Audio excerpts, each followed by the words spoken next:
Happening, everybody. Today I've got a video I'm incredibly excited about. I have recently been getting back into the Lord of the Rings trading card game by Decipher. This is a game I played a bunch as a kid. The way that kids play cards, though, where we're never quite doing it right. But I did really get into this game. I was obsessed with the movies when they came out. I was like the perfect age, and this game meant a ton to me. So I recently picked up the starter decks that they have available on Hills Wholesale Gaming. Their website, they have like 8 starter decks that are like $4 a pop, and it was a nice way to get back into the game. But this one I'm really excited about. This is the deck I had as a kid. It's sealed. I get to open it again. It's going to be incredibly nostalgic for me to go back and see every one of these cards. And the guy that sold me the deck also included a free booster pack from Mount Doom. This is a set much later in the game than when I was actually involved in the game. So I have no idea what to expect in there. This is not a game I've kept up with over the years. I've always known it existed and people loved it, but I never really dug back into it after having it at 12, 13 years old. So it's been fun to kind of relearn and rediscover. I'm really excited to both dive into a rabbit hole I'm incredibly familiar with and see something I've never seen. So without wasting any more of your time here, first things first, I'm just going to crack this starter deck. We'll go over the booster pack at the end. It's already got a little bit of rip in the paper here, so I'll open that up. Good old 20-year-old wrapper there. Now these starter decks are 63 cards. They are 60 card decks, essentially a 51 card deck with a 9 card adventure deck, a sight path deck, but they include 3 random rares. So while part of this deck will be what I had as a kid, the last 3 cards will all be random. So really excited to see what we get in there. As it says back here, it's a 63 card deck. Lets you join the fantastic realms and visions of J.R.R. Tolkien and Peter Jackson into an action-packed gaming adventure. Gets you primed to play explore the world of Lord of the Rings. This deck introduces Aragorn, the famed Ranger of the North, whose fighting prowess is tested in defense of the Ring Bear. Your opponent must face the Uruk-hai, the most ruthless of warriors, bred in the foul pits of Isengard by the wizard Saruman. So in this game, your deck has to be 50% free people's cards and 50% shadow cards. During your turn, you play your free people's cards and try to move your Frodo to essentially drop the ring into Mordor. During your opponent's turn, you play minions and goblins and orcs and trolls and ring wraiths and Sauron himself to be able to stop your opponent from accomplishing their goal first. But let's see what we have inside here. Alright, so in the back we get our rulebook, Fellowship of the Ring. Very iconic rulebook for me. As a kid, I spent many moons poring over and reading this book. It's just, I know some people aren't a big fan of the whole movie stills card games kind of thing. I, on the other hand, am a huge fan of it. I'm a huge movie buff, and when I get to see the scenes from shows or movies that I love, it really triggers that nostalgia feeling, or not even just nostalgia, because some of the things aren't that old, but it just I can remember exactly when I saw it, and it really does something for me. So I love this kind of game. Taking a look first here, we've got Aragorn, the King in Exile. Ranger, at the start of your turn, each of your turns, you may heal another companion who has the Aragorn signet. These signets essentially, they don't do a ton for specific rules, but there are cards that will refer to it. So you get to play as Aragorn. Every deck, or at least the starter decks, come with Frodo of some kind and some copy of the ring. Frodo wears the ring to explore the world. It gives him a little bit extra attack.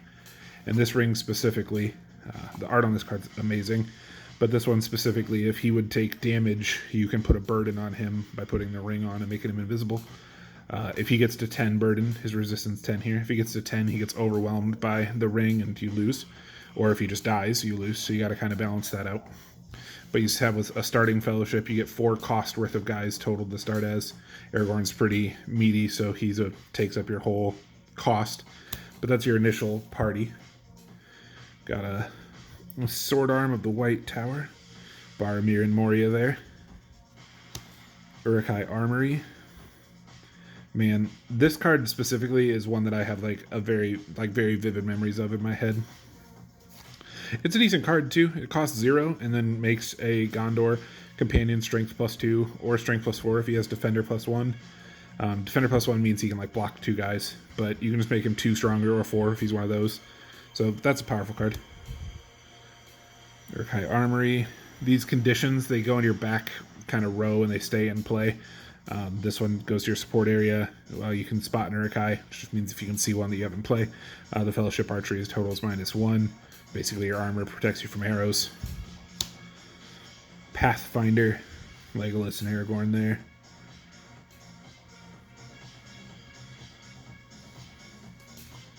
Uruk Slayer, that's a really, that image is real etched into my brain too. At 12, that was a crazy looking card. You can remove a shadow to make him +1. You can do that multiple times. Thalos. Discard this possession to heal a companion, or to remove a shadow condition from him. Literally just to King's Foil, heal your dude of all of his evil ailments. Got Uruk Savage. Another copy of that. Red for battle. I always thought this was a cool scene, like really getting those fucking gnarly chompers in there. You can do 1 damage to one of your Urukai to give it +3 strength. No stranger to shadows.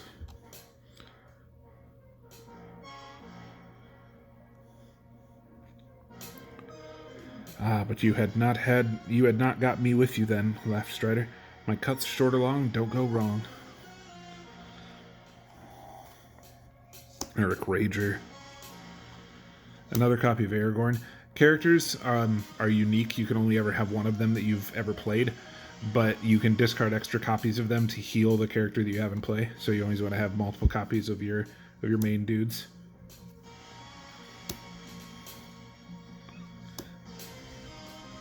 Uruk Soldier, there's another new one. These guys, this number here is their starting site. They're roaming if you try to play them any earlier than this.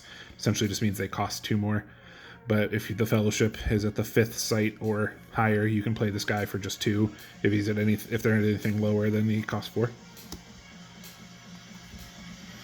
Oh yeah, Saruman's Ambition. Rip, Christopher Lee.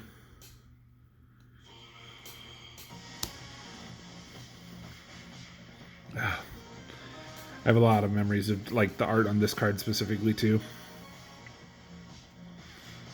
Man, I'm sure this this is far less exciting for everyone watching, but for me, like it just takes me so far, like it puts me so much back in that moment, just being 12 and like cracking this open again. As a kid, I only had this one starter deck, and so me and my friend would literally just shuffle the deck up and split it in half and try our best to just play it that way. Terrible experience, but we made it happen. Legolas. We had one of us, we would, on notebook paper, we drew up another Frodo in the ring so that the second player could have a copy too. It's hilarious. Man, the things you do as a kid to try to like make card games work. It would have just been so much easier to just have like one of our moms spend $10 and buy a deck again. But nope, wasn't gonna happen. We were making it work. Got a raiding party. Savage again. Great shield. Hobbit sword. Gotta have this in every deck. Gotta make Frodo a little bit stronger. Giving Frodo a 6 is, getting him to 6 power is pretty good. If your opponent's creatures have, or their minions have more than double your power, your character just dies. They don't take a damage, they just die. So being able to keep Frodo at a 6 keeps him a lot safer against a lot of these enemies. Like this guy, for example, is a 9 with Frodo currently with the ring, and himself he's a 4. If he had to fight this Urukai, he just dies. He doesn't even get a chance to put on the ring because he's about to take a wound. He doesn't take a wound, he just dies. So you need to be able to build that up as early as you can. Most of the time, you're going to be doing everything you can to have Frodo not be in a fight, but If it comes down to it and they get too wide, you get too many minions in play, and you have to fight all of them, and any of them that you don't fight, they get to assign where they go. So you gotta protect Frodo. And of course, to do so, you gotta have Boromir. You can exert Boromir to make a Hobbit strength 3, so you can give him like 1 extra. You can damage him once to make Frodo a 6 base power, a ring with 7, a sword for 9.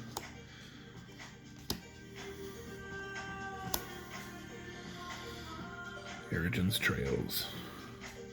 Exert a Ranger to make a roaming minion strength -3. This is good too. In the early set of the game, Urukais and stuff are, I mean, unless your opponent's playing like Nazgul, which was good, a lot of the minions and things showed up later in the film, because it's all based on the movie, so it kind of progresses through the basic locations of the film. So it wasn't until later in the movie when they started running into Urukai and orcs and stuff like that. So a lot of them are roaming in this early set. The Nazgul are pretty early, which ends up being really strong later. But in the movie, they run into the Nazgul pretty early at the beginning of the film. So it's their arrows and rage. I always thought this art was really cool. I always wished that this had been on an elf card and not on a shadow card. To play a spot Saruman or an Urukai, plays to your support area. Each archer companion is strength -1. Like, that's such a cool art for a card that makes archers worse. I remember even as a kid being like, man. Second Boromir so I can heal him up. That's good. Orc Shaman. Soldier. Oh yeah, this one too. Such an iconic suit of armor. From what is that, a Isildur's armor? After the ring, or after the sword breaks, after Sauron is defeated. Of course, you gotta have Sam. Cool thing about Sam is that he also has resistance, so if Frodo dies, Sam can take the ring to try to finish the quest. He's the only character really that can do that, or at least for the first dozen sets or so of the game. But it's awesome that you get a copy of him. It wouldn't be right to not have a Frodo and a Sam. Arrows and Rage again. Sword of the White Tower. These trails. A nice thing about this deck too, or about these starters, is that they kind of come pre-shuffled. It's always a bummer when you get a new deck and it's all sorted out and you try to shuffle it up and then draw a bunch of the same thing over and over again. These being kind of randomized like that is nice. Alright, so here we go. We've got the locations. So East Road is when Frodo first starts hearing the Nazgul on the road and tells him to go hide.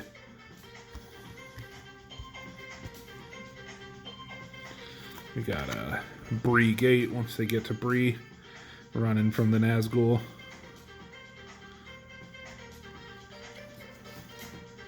Rivendell. I always thought the art on this card was beautiful. Even as a kid, I was like, man, this card looks great. The Sanctuaries are cool. As the game goes on, it gets harder and harder. The Shadow player gets more and more free mana, essentially, every turn. And it starts at Regions 4, it goes up, and then at Region 7, it goes up. So at Region 3, it's like a safe house. You get a heal when you get there. And then the same thing happens again at 6.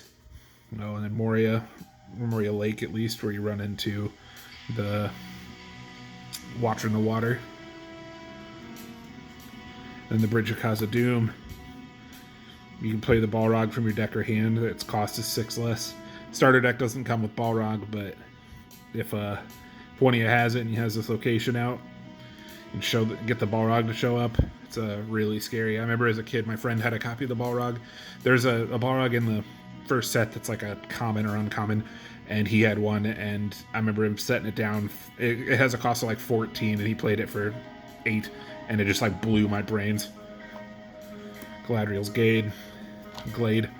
After you get done trying to stave off the Balrog, and Gandalf falls for a very, very long time. At least get one last spot to be safe before moving on to the hardest part of the game. Silverlode Banks. If you move here without a ranger, every companion has to exert. So like every one of your guys has to take a damage if you move here and don't have Aragorn. Or, well, a ranger of some kind. The Pillars of the Kings. Discord a Gondor card from your hand to heal a Gondor companion. Very cool. And finally, the last location for movie 1, the Slopes of Amonhen, fighting off the Urukai here. Each Urukai costs 1 less. That's a scary place to be. Things are going to get hard here. They get 9 free mana, plus for being in the final region of the game, they also get an additional 6, so they're getting 15. Plus whatever you spend on your turn, your opponent's going to play a ton of stuff at this location. Basically, to win the game, you have to get here and then clear it out, or basically survive every fight that exists here. If you do, you win the game. Here we get into our 3 rares. Got a Cave Troll of Moria. Oof. 10 cost. Damage +1. Fierce. Fierce means he basically attacks twice. To play, you have to spot a Moria Orc. So I can't play him in this deck, but most of the times you don't get lucky and your rares don't like match your deck. They're just random. But sometimes you'll get lucky and like your rares will match your friend's deck, your friend's rares will match yours, and you kind of trade it out. But this is a good card. If you're at an underground site, he costs 3 less, so he costs 7. 15 power. I mean, even Aragorn's gonna be doubled by that. Or not quite doubled, I guess. He's an 8. Doesn't cost much to, doesn't take much to beef this guy up to being able to just auto-kill Aragorn. So really gotta be careful fighting this kind of guy. Then we got Greatest Kingdom of My People, with golden roof and silver floor, and runes of power upon the door. It's a tale. You exert a dwarf to play this condition. Plays to your support area. Each time your opponent plays an orc, that player discards the top card of their deck. I mean, it's a good card. It's a 0 cost. It just sits there. As long as you have an orc, you just do a damage to your orc to your dwarf to just play this card. And then just burns through your opponent's deck. If you deck out, you lose. So that's good. And finally, oh, here's one we can actually play. Alive and Unspoiled. 2 costs. To play, exert an Urukai. Do 1 damage to one of your Urukai. Plays to your support area. During the shadow phase, you can remove 3 shadow and spot X burdens. To make the Free People's player reveal X cards at random from their hand, you can discard a revealed card. That's a strong card, especially in like a sealed kind of starter deck setting. Just adding this into the deck will, I mean, if you draw that, it's gonna be mean when it happens, and it's conditioned, so it just kind of sits there. And removing 3, that's awesome too, because sometimes you just don't have enough shadow cards to be able to spend all the points you get. So just spending the extra 3 free points you have, might as well make your opponent discard a card and get to see what's in their hand. Yeah, some decent rares there. Really exciting to see that deck again and go back through that. The decks that were available on Hill's website, it was from some sets later than this, 2 Towers, Black Riders, Return of the King, stuff like that. So this one will probably be a little tough to stand up to some of those. This game was broken into different formats as the different movies went on. There was like a Fellowship of the Ring format, 2 Towers block, a Return of the King block, etc. And it just sort of kept the game from power creeping on itself unnecessarily. But last thing, we're just going to crack this pack here of Mount Doom. Got some scissors next to me here. Just going to go the whole cut method. Alright, let's see what we got. I don't know what the order for cards is in here, so I don't have any cool stack to hide the rare or anything, but let's see what we got. Cirith Ungol Scavenger, an uncommon. This is a Nazgul card. He looks awesome. Hardy Garrison, an uncommon. Oh man, the art on that is crazy. This is the thing too, like, this game came out in, 2004? So I was 14. And, I mean, really, if it was early in the year, I don't remember when it was, but if it was early in the year, I was still only 13, gonna be 14. This card was, like, way gnarlier than any of the, like, Pokemon cards or anything I had as a kid. So, I don't know, that I always thought was cool. Ooh, here we go. This is the thing that's cool about the game, too. Like, so, you know, we've got a Ring Wraith here on his Fell Beast, and that's awesome, right? Like, that's a really cool shot. It's a cool character. Nazgul are real powerful. Enduring means for every damage on him, he gets stronger. He has fierce. He attacks twice. He has 3 life, so he gets to get more damage to output. He can't. Shadow cards can't exert him. and you can heal him to add a shadow for each burden. That's gross. But like, so as cool as this card is, right? It's only an uncommon, and so like this game did a good job of that, of having like really cool like Nazguls as uncommons, or Balrogs as commons, or Aragorn is a. I mean, this one's a starter deck Aragorn, but there are common Aragorns, and so you didn't have to have the best of the best rare cards to have like a identifiable thematic deck. You could still play Legolas and Aragorn together. You could still play Gandalf. You could still play Gimli. You could still get all the cool, like really neat stuff out of the movie, and just have like a Pauper style deck of just commons and uncommons. Obviously, yeah, the rares exist, and there are rare or Aragorns that are better than commons and stuff like that. But it was cool because you didn't have to have that. You could just get an uncommon Ringwraith and play the game. And that was, I don't know, I think that's really cool. Speak no more to me.